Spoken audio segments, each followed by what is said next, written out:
इन्होंने क्रोध नहीं किया, उनकी दुर्दशा क्या हुई? अरे वहां पितामह जिस सभा में विराजमान है और दुशासन जिसकी पत्नी की इज्जत लूट रहा है, उन्होंने क्रोध नहीं किया। पितामह को क्रोध करना चाहिए था लेकिन नहीं किया, तो स्थिति क्या हुई? इसलिए क्रोध का वर्ण करना चाहिए कब? इतना हमको शास्त्रों से, गुरुओं से आश्रय लेकर के, उनका सत्संग प्राप्त करके ये सीखना चाहिए कहाँ क्रोध करें और कहाँ न करें। और लोभ भी जरूरी है, क्यों नहीं है ना? अगर लोभ नहीं होगा, एक दिन हमने 10 माला की, अगले दिन लोभ जागृत होना चाहिए कि राम नाम की, सीता नाम की, पुंडरी भगवान की, हाँ 10 माला से संतुष्टि नहीं है, 15 होनी चाहिए। तो लोभ किसका है? भगवान नाम का अगर लोभ है तो जीवन सार्थक होगा, लेकिन किसी वस्तु, कोठी, बंगले का लोभ नरकगामी होगा। इसलिए क्रोध आवश्यक है। जिन्होंने लोभ नहीं किया उनका भी जीवन सफल नहीं है। लेकिन लोभ होना किसका चाहिए? ये हमको पूर्ण रूप से गुरुओं के चरणों में, संतों के चरणों में और शास्त्र के सानिध्य में बैठ करके सीखना चाहिए कि लोभ भी जरूरी है। लोभ क्या है? अक्षण काम फलमिला न परम मिलावह। भागवत में कहा गया है, इन नेत्रों की सार्थकता किससे है?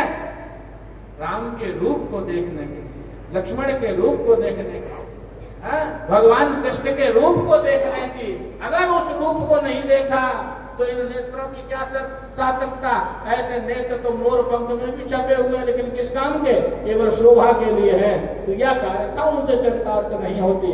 इसलिए नेत्रों की सार्थकता है भगवान के रूप का दर्शन करने के लिए, और वो नहीं है तो नेत्र व्यर्थ है। इसलिए लोभ आवश्यक है राम के रूप का दर्शन के लिए, लक्ष्मण के, भगवान कृष्ण के, अपने अपने इष्ट देव के, गुरु के आश्रय में रह करके उन भगवत दर्शन के लिए लोभ की भी आवश्यकता है। और मोह भी आवश्यक है। इसमें मकान दुकान में नहीं, मोह किससे हो? अगर आपने, हमारे यहाँ इस अयोध्या में भगवान राम का जो श्री विग्रह है वो बाल रूप राम का विग्रह है। इसीलिए हमारे यहाँ भगवान का वृंदावन में जो बिहारी जी हैं वो बाल रूप में है। अगर बालक के प्रति मोह जागृत न हो तो उस मोह का ईंट, मकान, दुकान, पैसे, बैंक बैलेंस में अगर मोह है तो ये तो नरकगामी है। लेकिन वो मोह उस बाल रूप प्रभु में है, राम के रूप में है, भगवान कृष्ण के रूप में है कि लाला हमारा भूखा होगा, उसको बाल भोग लगाना, लाला हमारा भूखा होगा, उसको हमको दूध पिलाना है। हमारी बहन राधा, भगवती राधा रानी अगर वो है, ये सार्थकता का परिणाम है। भगवान के प्रति अगर वो है, भगवान के प्रति आसक्ति है, चाहे वह आसक्ति नाम, रूप, लीला, धाम किसी में भी हो, जीवन की सार्थकता हो जाएगी।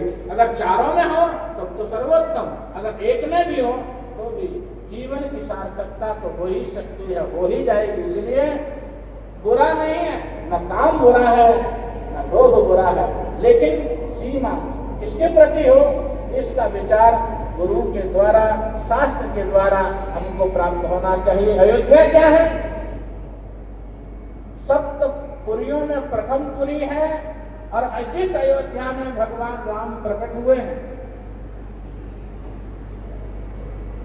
उस अयोध्या में रहते हुए दशरथ जी ने क्या किया?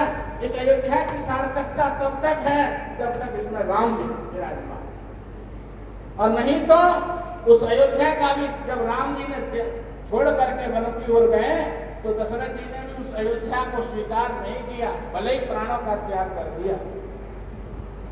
राम राम कहे राम, कहे राम, राम कहे राम, 6 बार दशरथ जी ने नाम दिया है।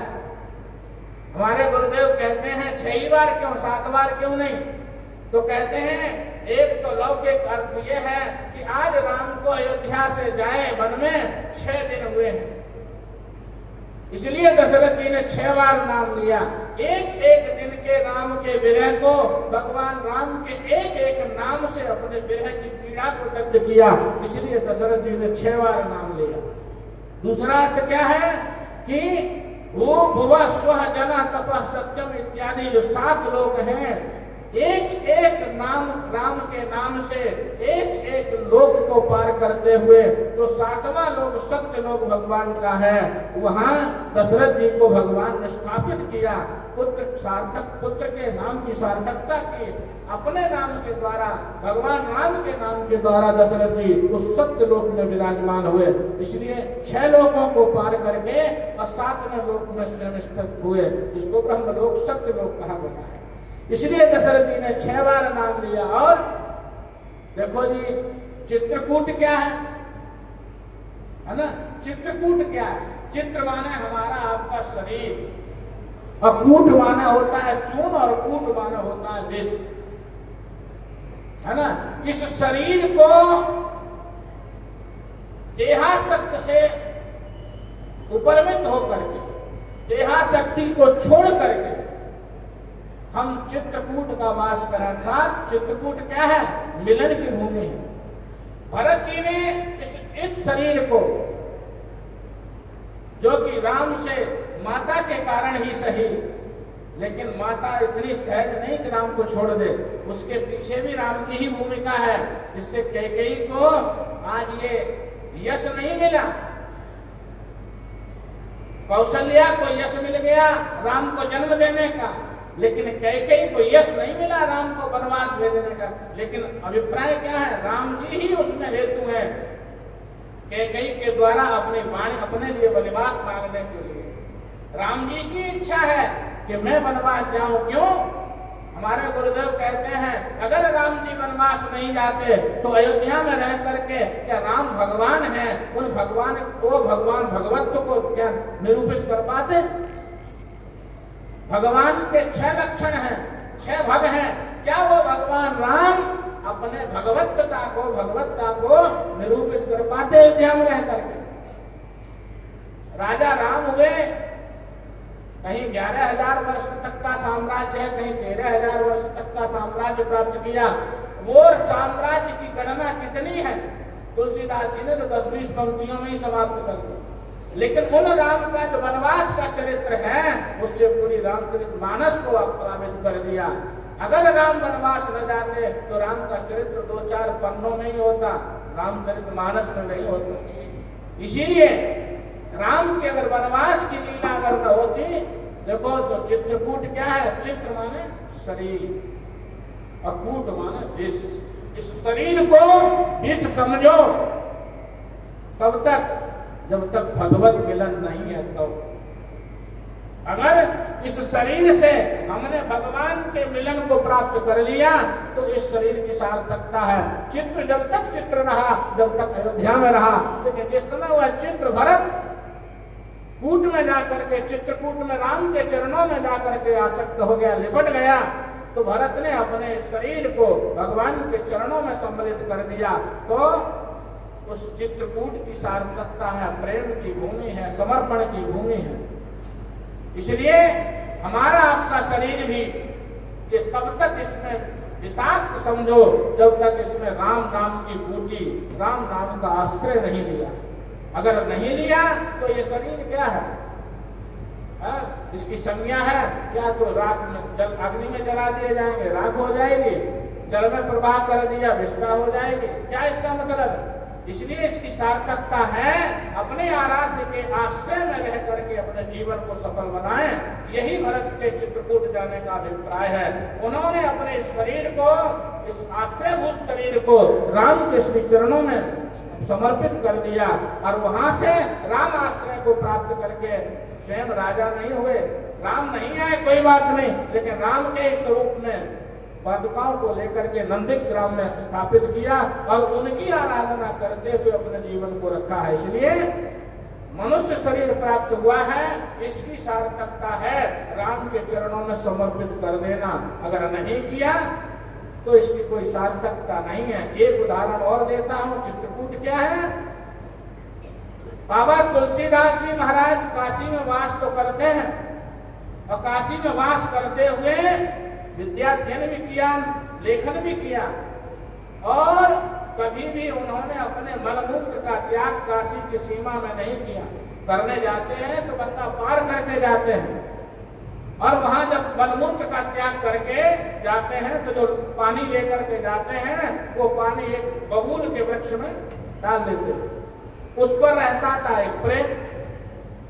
तो प्रेत को मलिन वस्तु पसंद है, तो वो जल के निक्षेपण से वहां रहने वाला जो प्रेत था वो बड़ा प्रसन्न हो गया। प्रसन्न हुआ तो उसने तुलसीदास जी से कहा कुछ मांग लो। तो तुलसीदास जी ने कहा मैं तो क्या मांगू, मेरी कोई आकांक्षा नहीं है, अगर दे सकते हो तो हमको राम जी से मिला दो। उस प्रेत ने कहा देखो ये तो हमारी शक्ति नहीं है, लेकिन राम जी मिलेंगे कैसे ये मैं बता सकता हूं। इसलिए ये संसार, हाँ, इसकी किसी भी प्रकार उपेक्षा नहीं करनी चाहिए। इसमें हर वस्तु, कब कौन सी वस्तु हमारे जीवन का आधार बन जाए, इसलिए प्रेत भी निंदनीय नहीं है। तो कहा ठीक है आप जाइए, जहां आप कथा कहते हैं वहां कथा में जो सबसे पहले आकर के बैठ जाए, व्रत से होंगे, हाँ, बड़े मलिन से होंगे, वो सबसे पहले आकर के बैठे और कथा समाप्त होने के पश्चात सबसे बाद में जावे। वो कोई सामान्य नहीं है, वो हनुमान जी महाराज हैं, उनके श्री चरणों को पकड़ लेना, हनुमान जी मिल जाएंगे तो राम जी से मिला देंगे। उस प्रेत ने कहा ये सिद्धांत है कि जहां भी भगवत चर्चा, राम नाम की चर्चा, हर एक भगवान की चर्चा होती है वहां हनुमंत लाल विराजमान रहते ही हैं। जैसे ही तुलसीदास जी कथा में पहुंचे, नजर पड़ी एक वृद्ध व्यक्ति आया, बैठ गया, पूरी कथा सुनी। सब श्रोता लोग तो चले गए, अपने अपने कपड़ों को झाड़ा और गए, लेकिन सबसे लास्ट में एक वृद्ध उठा, जमीन की टेक लेकर के, और उसने जमीन को प्रणाम किया, आसन को प्रणाम किया, और जब चलने लगा तो तुलसीदास जी के मंच से कूद करके सीधे उनके वृद्ध के चरण पकड़ लिए। बोले मैं पहचान गया। बोले क्या? बोले आप हमारे आराध्य हैं। बोले कौन? मैं कोई नहीं। बोले हाँ है। बोले आप कौन हैं? बोले आप साक्षात हनुमान जी महाराज। बोले अच्छा अब पहचान ही लिया? तो बोले चाहते क्या हो? बोले बस अपने इष्ट और हमारे आराध्य दोनों हमको उनसे मिला दे। तो बोले यहाँ तो नहीं मिलेंगे। बोले कहाँ मिलेंगे? वहीं कहा चित्रकूट के, जो महाराज श्री ने अपनी वाणी से उच्चारण किया, चित्रकूट के घाट पर है संतन की भीड़ और तुलसीदास चंदन से तिलक दे। वहां उस प्रेत के द्वारा हनुमान जी मिले और हनुमान जी के द्वारा भगवान श्री राम मिले, तुलसीदास जी का जीवन सार्थक हो गया। इसलिए आप सभी के चरणों में साष्टांग प्रणाम करते हैं। पूज्य व्यास जी महाराज के मंचस्थ व्यासपीठ को प्रणाम करते हैं, गुरु गोविंद ग्रंथ को प्रणाम करते हैं। आप सबों का प्रेम मिला, आप सबों का आशीर्वाद मिला।